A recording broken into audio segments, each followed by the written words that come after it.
All right, so here we are, Sukkot 2020, and the particular talk tonight will be concerning what's called the Mazzaroth. I'm going to reference this particular book here by Francis Rolleston.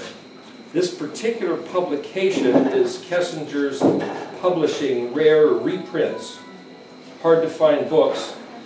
And from my understanding, there's no date of copyright on here that I can see, but Rolleston was from I think the early 1800s. Now, I've talked to a few people, just random interview, man on the street interview might say, do you have any regard to the constellations? Sir, do you have any regard to the constellations? Why should you? Now, if you're an astronomer, as I've just said, just total random on the street, I don't know if you may be an avid astronomer, I'm just using a case in point. There's a fellow here a couple years ago, John Dildane. Some of you met him. He died a couple months ago. And I had talked with John for a few years. He was an avid astronomy buff, had star parties out at his place, studying the constellations and all. Is somebody being beckoned? Anyway, one of the last things he wanted to do, really important in his life, was determine a Hebrew understanding of the figures in the constellations. So this is not a study, we're not even going to talk about astrology, and nor am I going to talk about the construction of the matter of the stars, which is astronomy. We're going to talk about the placement of the stars and the mystery about it and why we're even taking the time to do that. But just to say, he had searched down every possible book on the subject, every possible source on the subject, and realized that everybody is, whoever, I say everybody, these are general terms, but all the modern authors about books about astronomy are copying each other, going back to a guy named E.W. Bullinger, real smart guy, late 1800s, who wrote other books too, brilliant guy. But Bullinger got his stuff from Rolleston. And when I found this book by Rolleston, this is from England, and I got it off of Amazon or whatever, and I was just reading it recently because there's another fellow that I'm going to meet up with next week in Oklahoma who's really interested in the stars. Harry Alexander, he's a musician, maybe some of you have met him or know of him. He's on the same page as we are regarding the Torah study, and it's like, okay, well, let's get together and talk about the stars. And so what we're doing with this particular video is an appetizer, you know, one step ahead before we talk with him. So what I'm going to do is present to you a number of perspectives regarding the regard of the constellations that I never knew about, nor had reason to know about. A little melodic interlude here. Oh, there you go. If you have to take something important, he's... This is my wife, so I'm going to... Oh, okay, I'm just saying, if you need to be on call, feel free to step out and take the phone, no problem. Anyway, what I'm saying is that in my personal life experience, in Boy Scouts, you learn about the stars and how to locate, you know, the big W, Cassiopeia, and there's the Big Dipper, known as the Dipper like a ladle, but they're known as Ursa Major, Ursa Minor, and they've got tails, big long tails, and it's like, bears don't have Ursa's bear, but why is it drawn with a big long tail? Bears don't have tails. And then in talking to other people, it's like, well, do you have a regard to the constellations? Like, why should I? They're arbitrary, indiscriminate, random connections of the dots, and who came up with these things anyway? I mean, why does anybody have a regard to the stars? Well, if you can locate the stars for navigation, especially with a clock, and especially if you're sailing across the oceans, you can locate exactly where you are, you know, the whole longitude, latitude thing. So the stars are useful, but the constellations at that point are just arbitrary designs to help you locate and discuss where they are, but it really has nothing to do. The meanings, the pictures of the constellations has nothing to do with the stars themselves. And everybody's agreed on that. So that right there is enough for most people that I've talked to say, I don't have time for the constellations, the stars. Unless you're into New Age stuff, or astrology, or witchcraft, in which case they're really into the stars. Now, just to say, I met this one guy who, man, he knew the signs like crazy, and if he could correlate it to the day you're born, he could rattle on for hours of all the intricate details as if it was true. And we were having a conversation earlier about why does that work? There might be something to it, and I would not offhandedly say there isn't, just that as a Christian, we were warned this is really dangerous ground, just don't even go there. No good can come of it.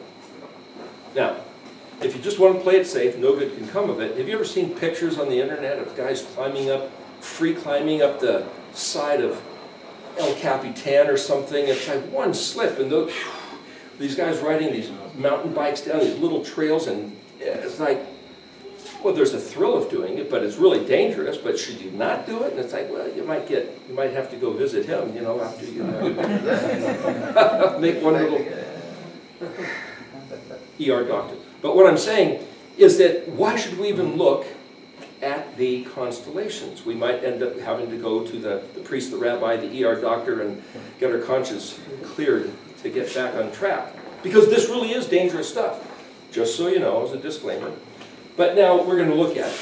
So now, the interesting thing about Rolleston is that some years ago I went to the bookstore, just had a thought, what about these constellations? And I scavenged all the options and looking for the ones that seemed like they were promising some information, like how far back do these pictures go? Who came up with them?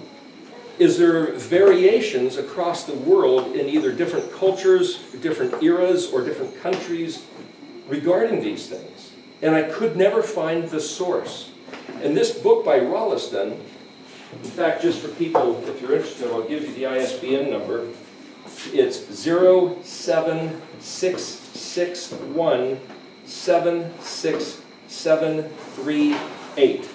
So if you want to look it up on the internet and find it, of all the books I've ever seen, this book is the best. And he answers all these questions. But apparently Francis Rolleston is a Christian. Well, that's not bad.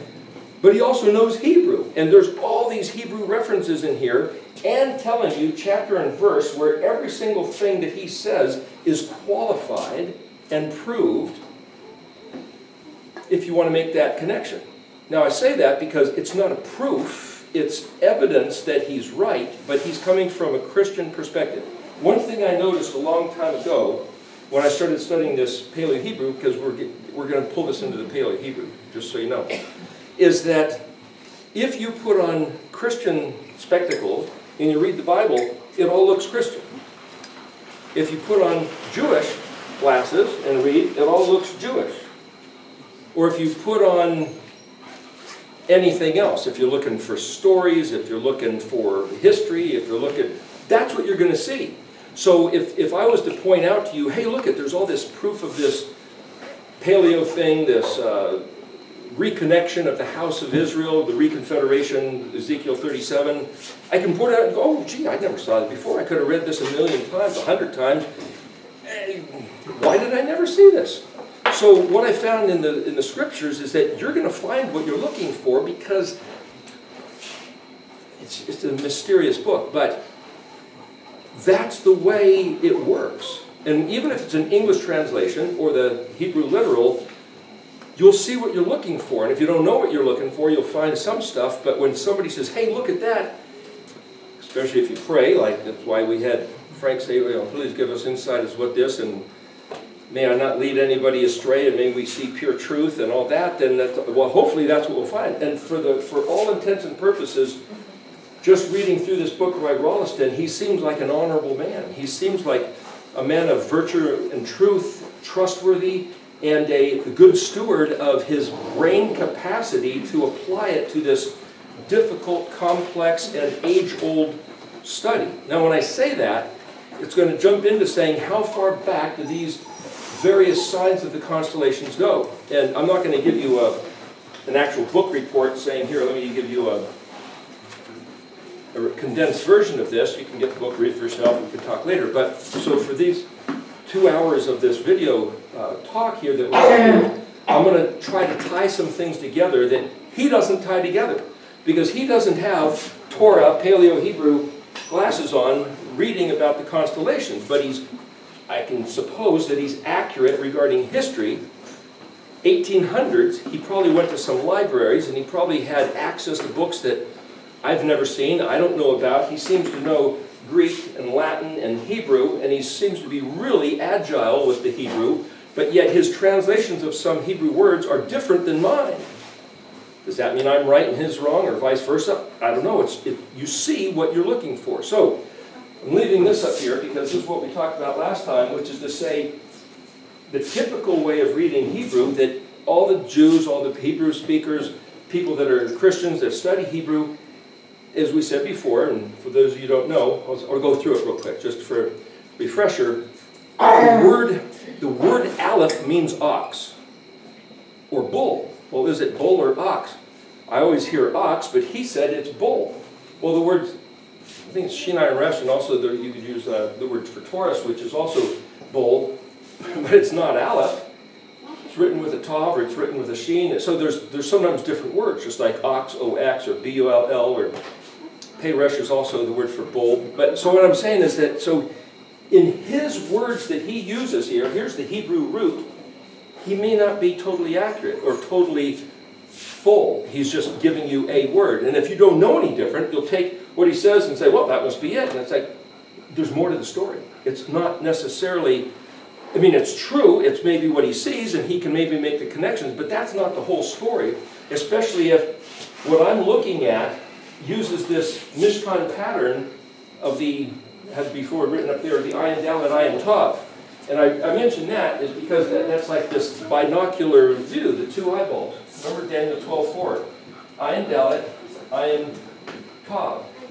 These two eyeballs, like binocular. That's the spectacles we're looking through to see this stuff. So what this means is it's translated, Daniel 12:4, Archangel Gabriel told Daniel, hide the words and seal the book until, that's the word until, the time, that's the word time. You see there's no letter hey that means the, until the time of the end. And the word until the time, ayin dalet, ayin tav, the ayin means like an eyeball, observe, consider, deduce, inspect, weigh carefully, balance exactly, scrutinize, comprehend. It's a verb of our action of study.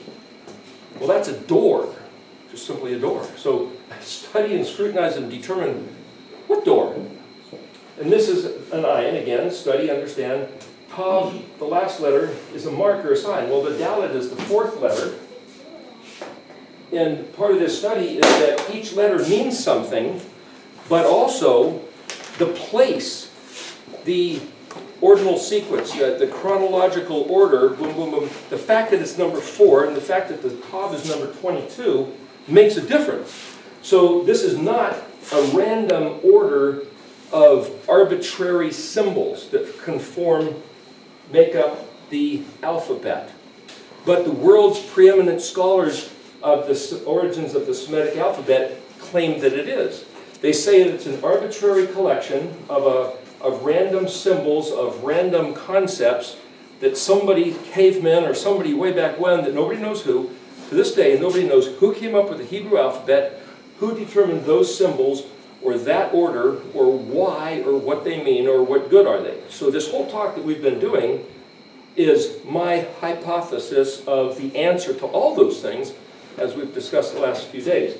And this is yet another layer building on top, because people feel the same way about the constellations. And so I'm going to make a correlation between the Hebrew alphabet, order, and meaning, and the constellations, order and meaning, which Rolliston doesn't do. So Rolliston doesn't look at the Mishkan pattern, nor does he tie it into Daniel 4 or Genesis 49:26, which I'll explain in a moment. But just to go back on this, Daniel's told to hide the word and seal the book until the time of the end. And so the idea is that the word until is spelled this way. It's like, well, that's just the way it's spelled. Hat is spelled C-A-T. So what? Time.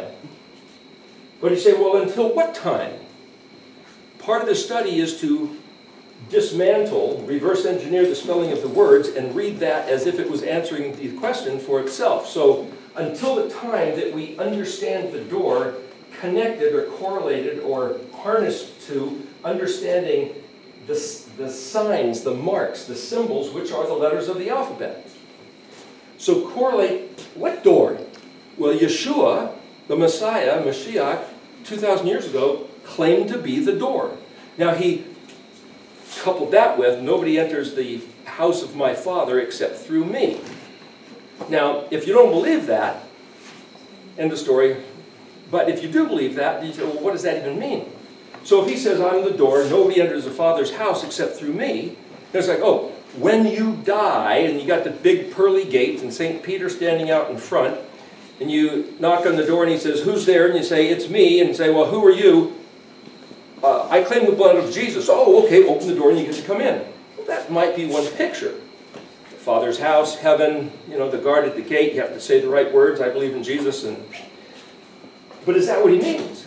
Maybe. I'm not going to argue that point. But there's another way to see this.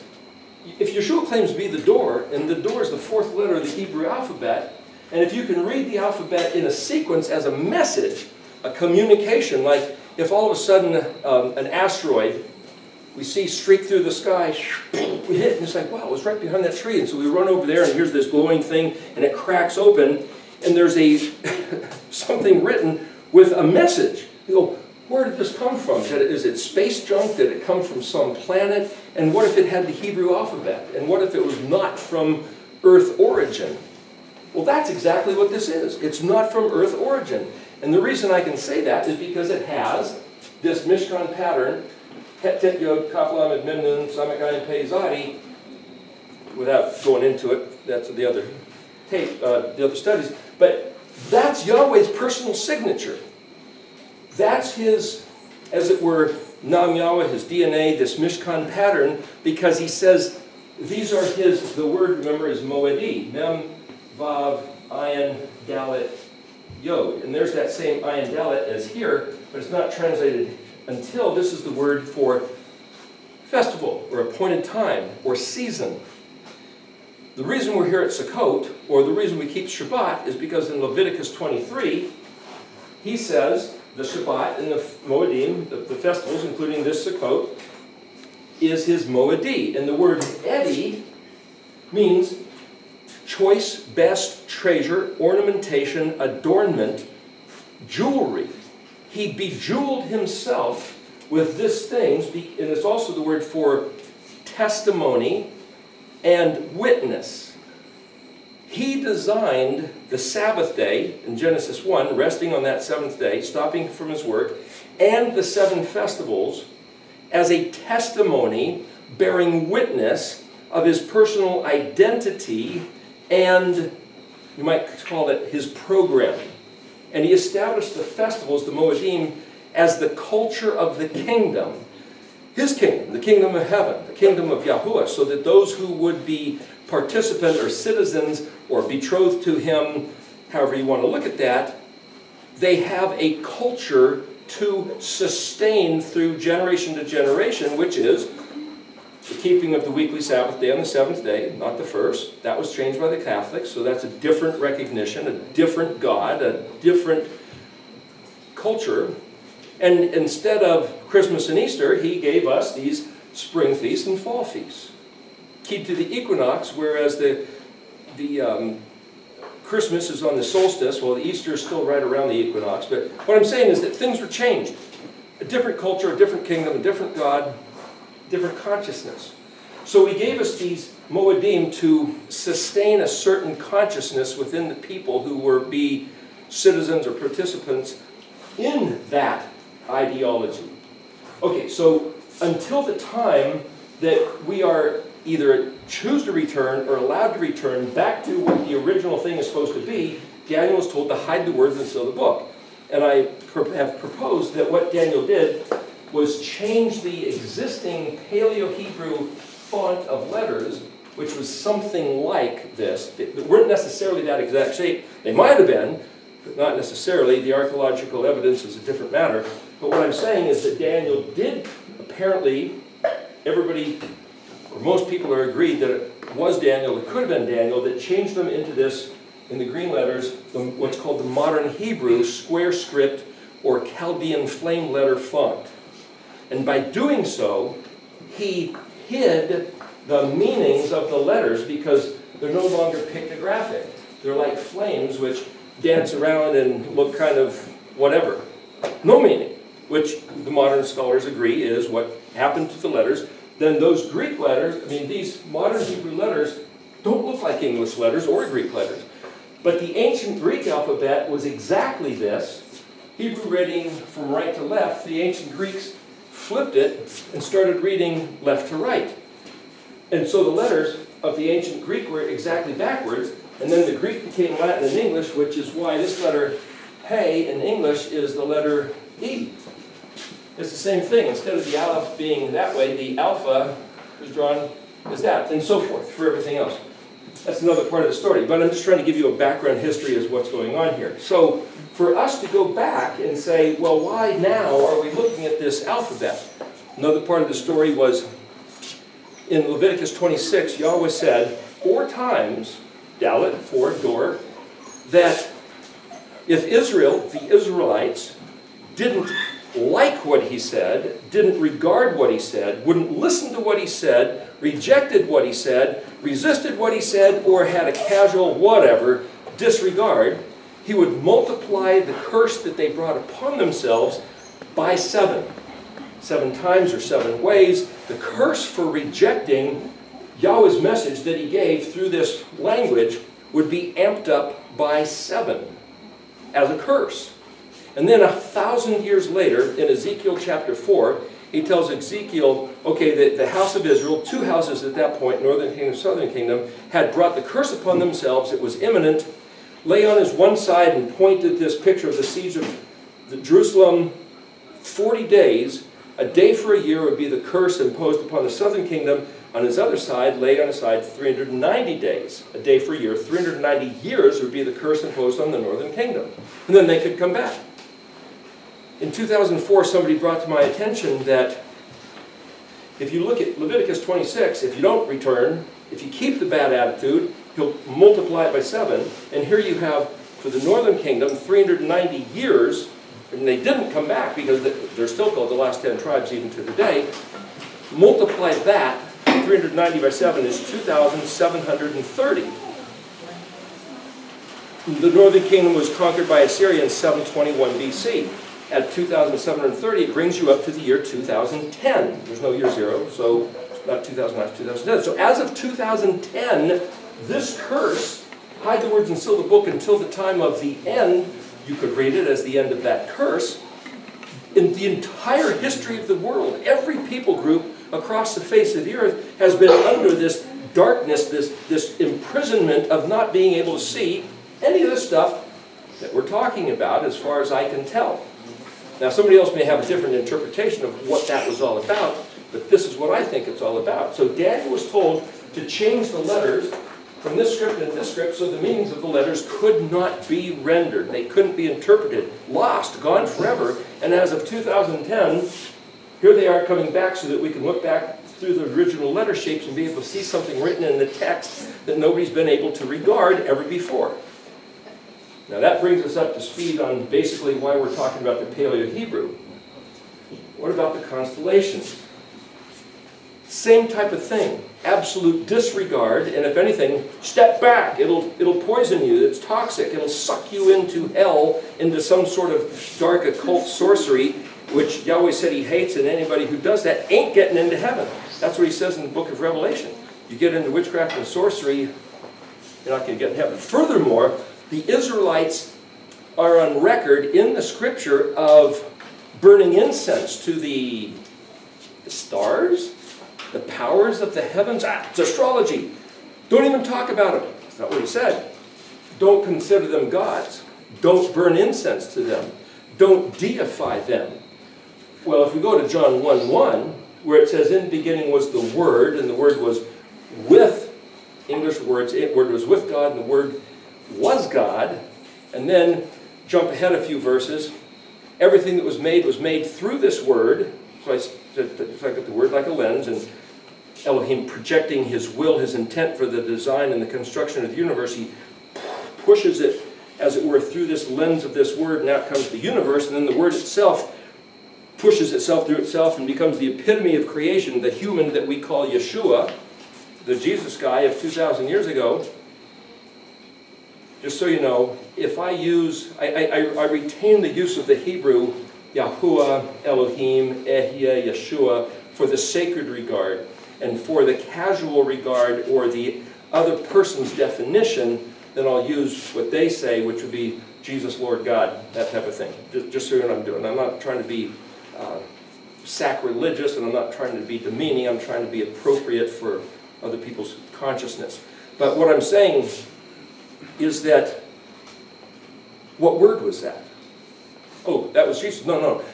Jesus is the name they gave the guy who was that word in human form. But what was the word? Well, I would postulate that the Hebrew alphabet is that word. So if that Hebrew alphabet is the word that he made, which is the lens through which everything was constructed, and which became the human that we call Yeshua, the divine human, if you would, and it says the word was with God and the word is God, am I saying that that Hebrew alphabet there is Elohim? That's kind of what it says. Oh, am I going to worship the letters? No. The concepts behind the letters he created such that if we look at them, we can behold him who is otherwise undefinable. Without even registration, without any sense of appreciation, if we look at these letters that he invented and designed, then we can have an appreciation such as he intended it to be. Same for these constellations. So how far back does the writing of the Hebrew script go? Anything they can trace goes back to about 1200 BC. It gets fuzzy in the back there. Moshe lived about 1500 BC. Did Moshe invent the Hebrew letters? We can't find any artifacts anywhere that go back any older than 1200 or so. But the language spoken of that syntax was other Canaanites are speaking that weren't even Hebrew. So then you look at it and go, well, how come the book of Enoch or the book of Jasher says that Enoch had written a bunch of stuff, must have been in Hebrew if that was the original language before the Tower of Babel, who gave it to Noah, who gave it to Shem, who was known as Melchizedek, who gave it to Abraham, who gave it to Isaac, Jacob, and then to Joseph, and then Moses. Did they have Hebrew writing? Nobody can find it. There's these conjectures. Nobody knows. And so people come up with stories to settle their inner turbulence and say, well, I'm okay with that. But there's no proof. It's all conjecture. And if you look real close at the way Rolliston wrote this book, he uses disqualifiers of conjecture hundreds of times. But he says it in such a way you go, yeah, that's what it is.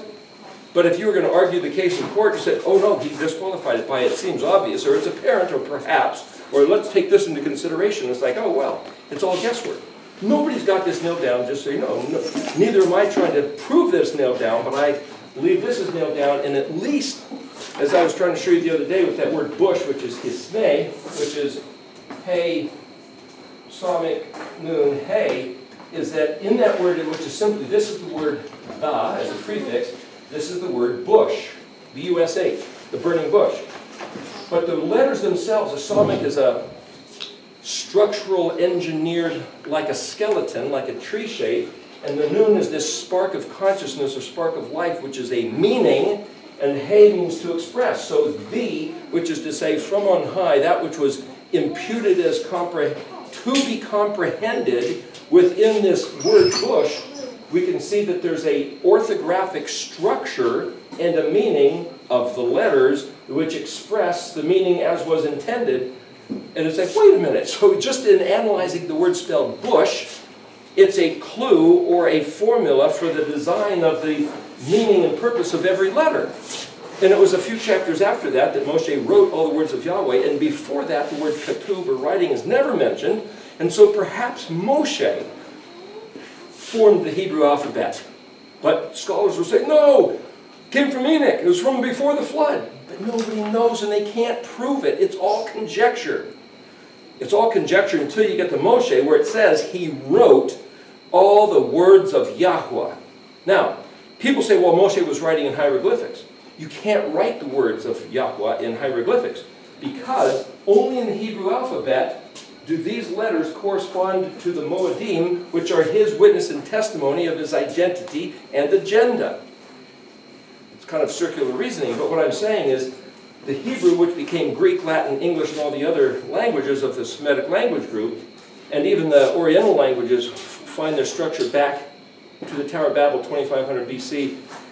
So it all comes from Hebrew, but from Hebrew is Yahweh's personal identifying characteristic. Because the same pattern of the 7 Moedim is the same pattern of the theme of the 7 days of creation, and the Beatitudes, and the structure of the Mishkan, which is why I call it the Mishkan pattern, which Yahweh showed Moshe in heaven and said, make one on earth exactly according to the same pattern. So he's the guy that invented the pattern, which is the proof that that is his, because that incorporates the pattern as the heart of the whole matter, which is also a story of the coming here of Yeshua being the Messiah, his crucifixion, interred 3 days and 3 nights, his resurrection, leaving and coming back, which is basically the message of the Christian gospel, which you can't ask the Jews about because they don't believe in him or the story. And so I've never heard of a single Jew ever even talking anything like this, even though this is ancient Hebrew, and they regard Hebrew as being the one and only sacred communication from on high to human consciousness. So why don't they see it? Because they kick him out as an infidel. And it's like, so where are you going to hear this? The Christians don't have any regard to Moedim, so they can't see this. The Jews don't have any regard to Yeshua, so if you get rid of the Moedim, the meanings of the letters, you're one-eyed blind. If you don't understand Yeshua claiming to be the door, you're the other eye blind. And it's until the time you got both eyes seeing that Yeshua, then the word that happens to be spelled Dalet Tav, look in the dictionary, that, and it literally has to do with right pious orthodox, like orthopedic, you know, your bones in all the right positions, so that it works. The same basic word. So what I'm saying is there's all this wordplay built into the whole system of Hebrew, which projects into Greek, which projects into English, and it's hinted at through, like, samurai is Japanese, but shomri, the first job after he named the animals given to Adam was guard and tend the garden. That's the word shomer. Shin mem resh. Watch, tend, guard, remove the dregs, rake the paths. So even in Japanese, this Oriental, and the oldest Chinese that they can track has the elements of Noah's Ark, the Garden of Eden, and the Tower of Babel incorporated into the pictographic structure of their lines and scratches. And so they know that he came over, the first Chinese guy that developed the language, came over 2500 BC, right after the Tower of Babel. So what I'm saying is that this is a worldwide thing. It's not even an Occidental, Western, Greco-Roman consciousness. It's built into the whole thing. The letters. What about these? The constellations. Well, according to Rolliston, everybody thinks that Seth, Adam's son, after Cain and Abel, determined these. Is that true? Nobody knows. Everybody thinks he did.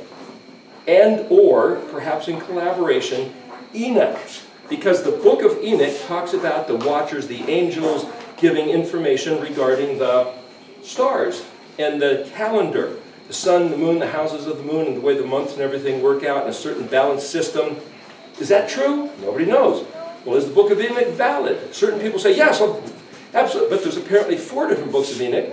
And even, I think it was a guy named Origen, one of the early church fathers of the 1st century, completely discredited the book of Enoch they had floating around there because of some fingerprints, you might say, in it that looked like they were not sacred. Now, I don't know anything about the book of Enoch. Looked at one of the copies one time and it's like, yeah, whatever. And some people think, oh man, book of Enoch is great. And other people are like, but is it valid?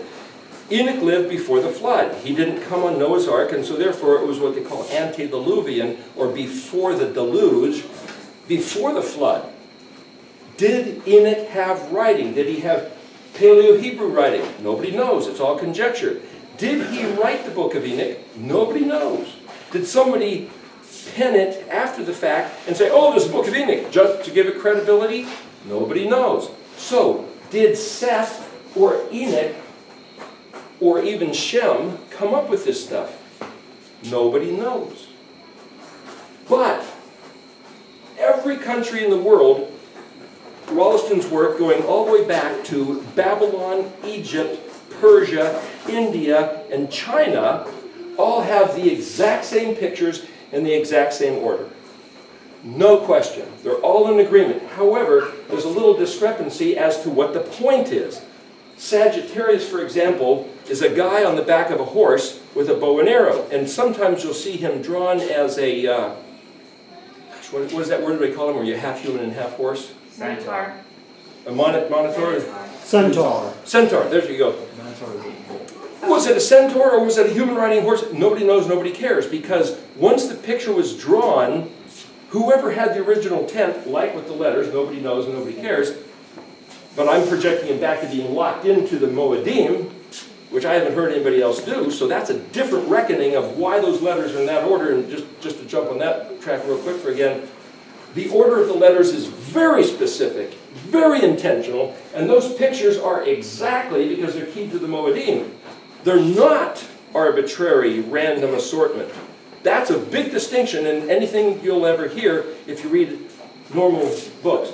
But so what I'm saying is the same thing for the constellations. If all the cultures and kingdoms around the world, even the most ancient that Wollaston studied, have the exact same order and the exact same picture, kind of, sort of, what there's a variation in is the important thing here the horse? Is it the man riding the horse? Is it the fact that he has a bow, or is it the arrow that he's shooting? Is it the object of the arrow, or the fact that the arrow is from him launched into some future thing? So is it the action or the image? And he goes through this book and talking about the Greek perspective is it's the image. In the Hebrew perspective, it's the verb action. So right there you've got two different kinds of thought. The Hebrew, reading from right to left, use a certain aspect of their brain. And when the Greeks flipped it and started reading left to right, whether it's right hemisphere or left hemisphere, you have a whole different aspect of your brain at use, dominance over the other one. So for us to now go back to the Hebrew, back to the other side of the brain, which hasn't been in use for the last 2,500 years, but we haven't eliminated or eradicated the use of the Greek, Roman, left-right. We're now supplementing it back with what was before. It's almost like this sandwich, right? You got the Hebrew going this way, then the Greek. So the Hebrews thought one way, the Greeks think this other, but to go back with the regard for this Paleo-Hebrew, after the 2010 curse, we're now putting the other one back on top with the advantage of regarding this, and this is a whole new way of thinking that no one's ever been able to think before because it's been held up until 2010, ever since Daniel 12 and 2,500 years ago. So it's like, this is a whole new thing. So where we go from here, this isn't, okay, we got it, this is the end of the world can come. It's like, no. This is a tool by which we can take on a different consciousness of Yahweh and His business to project into what's in front of us as a future with a hope. Not like, oh, the tribulation's coming, it's the end of the world, an asteroid's going to hit, the Illuminati takes over, COVID kills, 3/4 of the population or something. I've heard those voices that people say, and I don't believe it, based on this is just like, hey, you're out of the box. It's like having a star hockey player who's been sitting in the lockdown penalty booth for all this time. It's like, well, the game's over. No, it's not over. Opens up, Israel comes back on the scene. It's like, the game's just starting. Even though it looks like it's the end, it's like, no, we'll go into overtime. It's not over yet. The 7th millennium, the 7th day, the Shabbat day, where Yahweh is preserved for His people who love Him, where He says, I'm going to be your Elohim, and you're my people, and boom, it'll be better and greater than it ever was at the beginning, going back to either the days of Moshe and Joshua, where they were powerfully preeminent, or the days of David and Solomon. That was the golden era, the golden years. And here it is, what we have coming to is going to be better than that, according to what the Scripture says. But I never hear that voice in the Christian church. Where are we at? 15 minutes. 15 minutes. What we're going to do, just so you know, camera only take 1 hour increments, so we're going to turn it off at about 55 minutes, take a break, and then pick it up for the second half. So, where did these come from? Nobody knows. However, if you look back, I think it's Genesis 15, Abraham. Now, Abraham came out of Ur of the Chaldees, which is basically the area in Iraq, and he was told to leave his father's house But he took Terah with him. Now Terah, his father, manufactured idols. The book of Jasher, I was telling you that was a correlation, parallel to the book of Genesis. Genesis doesn't talk much about Abraham as a young man, but in the book of Jasher it says, Abraham and his brother were thrown into a fiery furnace. I believe it was by Nimrod, the guy who built the Tower of Babel, to kill him. His brother died, but Abraham lived through the fiery furnace. Well, that's not in the Bible. And then there was another occasion that Nimrod was trying to kill him when he was a child, and this and that. And there's a funny story, but this is just in the book of Jasher. Abraham was raised, his father, making idols, and he had this room, like this museum of all the greatest specimens that he carved and he made. And Abraham's sitting here pondering reality. Is there one great Elohim, maker and creator of the earth? Or like in his father's museum, it's all these pantheon, a variety of these various guys. And he was philosophically processing, if this, then that, but what about this? And, and he came to the conclusion that his dad was wrong. And that there must be one great overseer, overlord, maestro of all. And he did something crazy. He became so convicted that his dad was misleading the entire nation that he went in there and he chopped up with an axe one night all the statues, which were worth probably hundreds of thousands of dollars, maybe millions of dollars. And maybe they were like the cultural monuments of the entire city-state. And then he took the axe and he hung it on a cord around the neck of this one statue that was like the chief statue.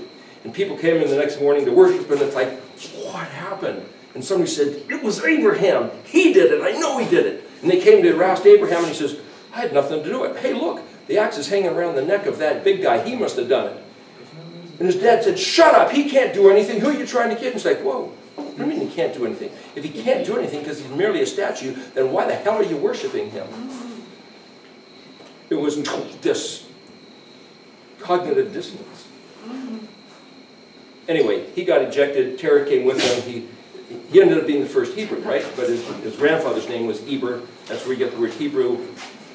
Another part of the story. But when Abraham, then his father died, Abraham took Lot. They moved into the land of Canaan. That's the story in the book of Genesis. But Abraham was getting old. He didn't have any children. And he's thinking, well, I got my right-hand man. Maybe when I die, I just got to give all my stuff to him. And it's like, gee, you live your life, you learn all this stuff, you do all these great exploits, and then you just hand it to somebody else and see, I'm dead, I'm out of here. And then Elohim spoke to him and said, no, one from your own loins that you birth will be your inheritor. It's like, really?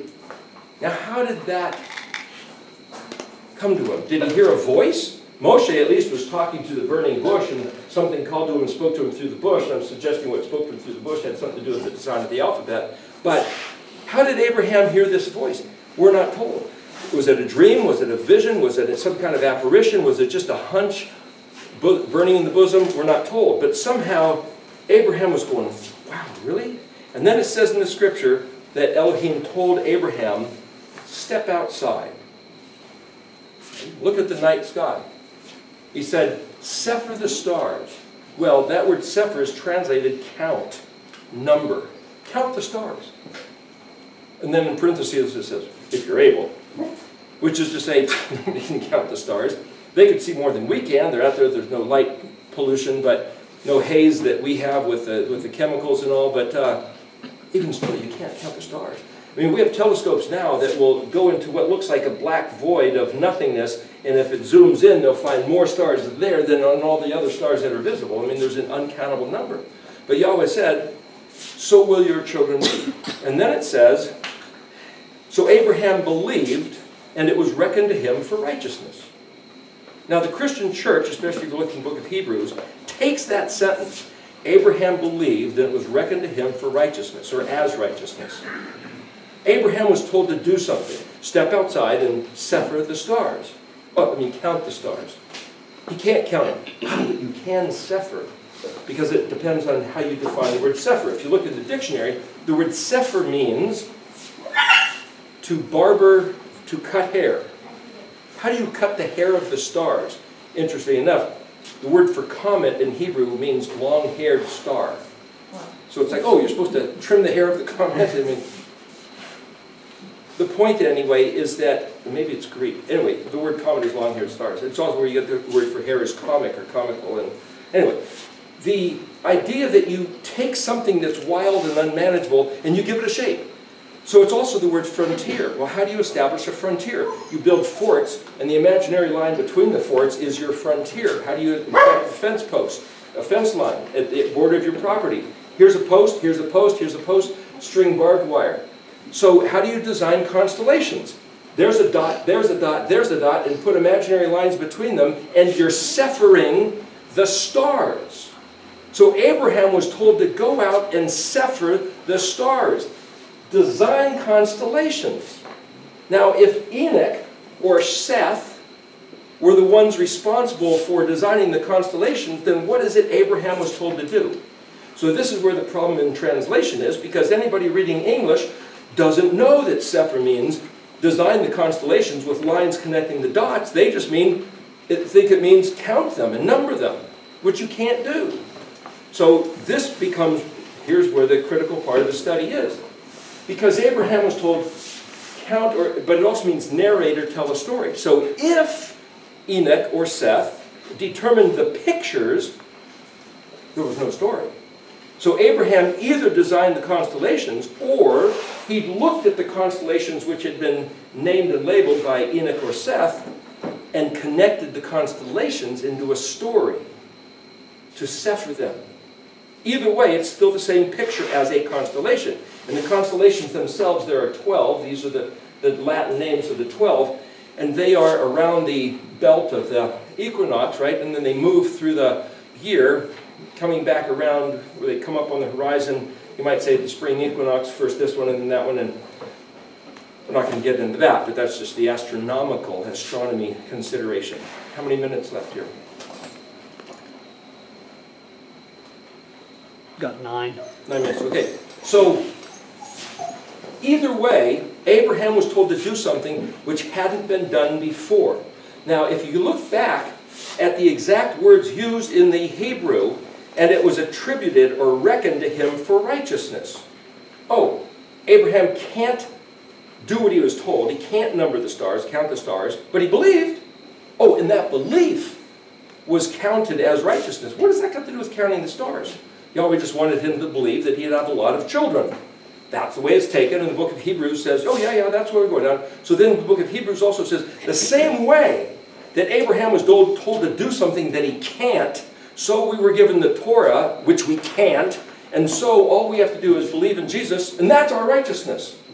But you see, if you build an argument on an invalid premise, it pulls the carpet out and topples over the whole house of cards because it's unfounded. If Abraham was told to do something which he can't do, well, that's not true. He was told to sepher the stars, and he must sepher the stars. We were told to keep the words of the Torah, which we can't do. Not true. We must keep the words of this Torah.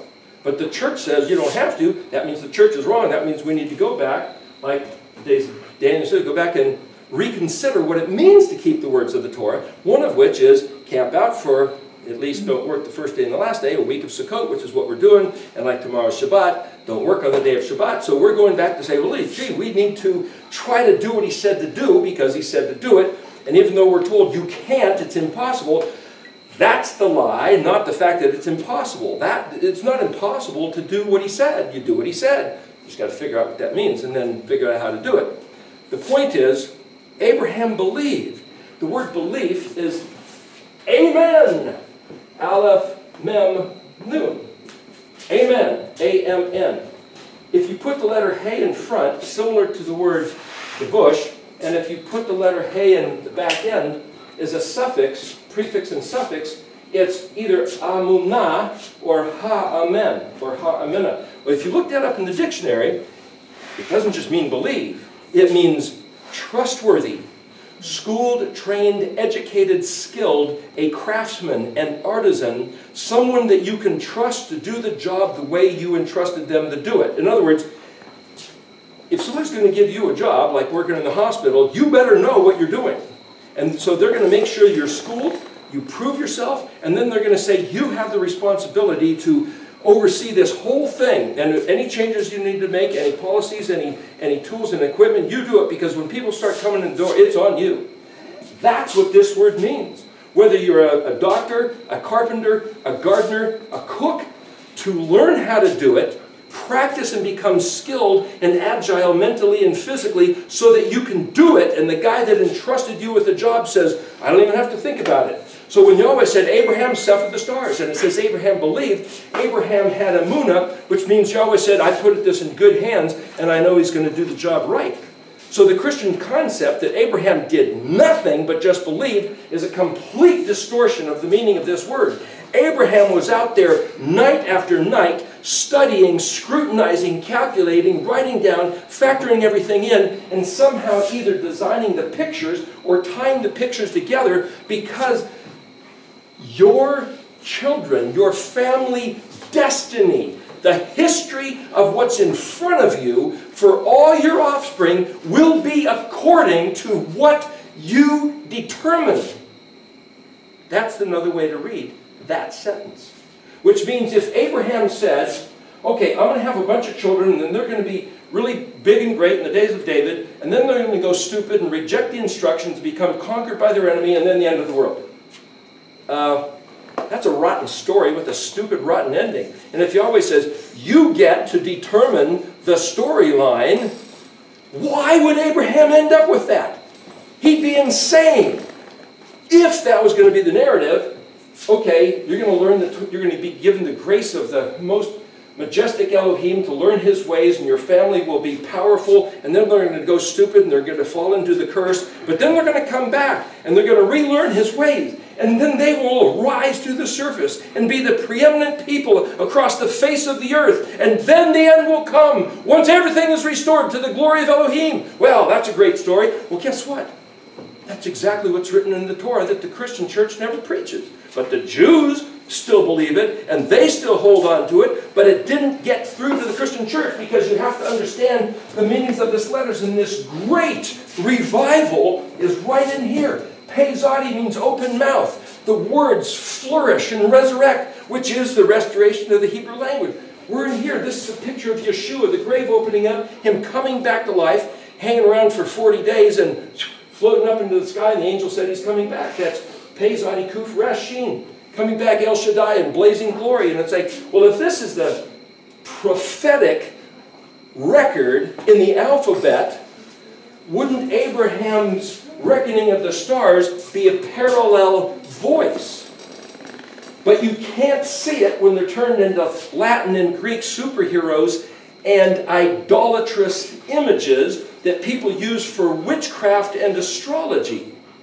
So what we're going to do in this next hour here is show the correlation between the meanings of the Hebrew letters and that prophecy to the fact that these 12 even exist, because what Rolleston found is that these 12 symbols were actually the signs that were on the banners of the 12 tribes. But yet when you see anybody with pictures of the 12 tribes of Israel, it's a different set of pictures, correlated to the tribes of Reuben, Judah, Simeon, Levi, Gad, Asher, Naphtali, Joseph, all the... Were they really the zodiac constellation images? We don't see that today. But so when Moshe in Deuteronomy 33 was giving his last prophetic blessing over the camp of Israel, Rolleston's pictures Moshe standing there looking out of the camp and seeing these 12 symbols, these banners of the zodiac, and all of a sudden he was given this divine vision of this story, and he speaks it out. And according to the birth order, this is the last verse, Genesis 49:26, of the prophecy given to Joseph. And we're going to go through this. We're right here to close right now. 1 minute. And if you know what this says, I think this is where we're at. Right about here. And right down where's Joseph? Well, if it starts here or if it starts here, that's another consideration. We'll discuss that in a minute. So anyway, take a break. You can take a break, and we'll be back in a few.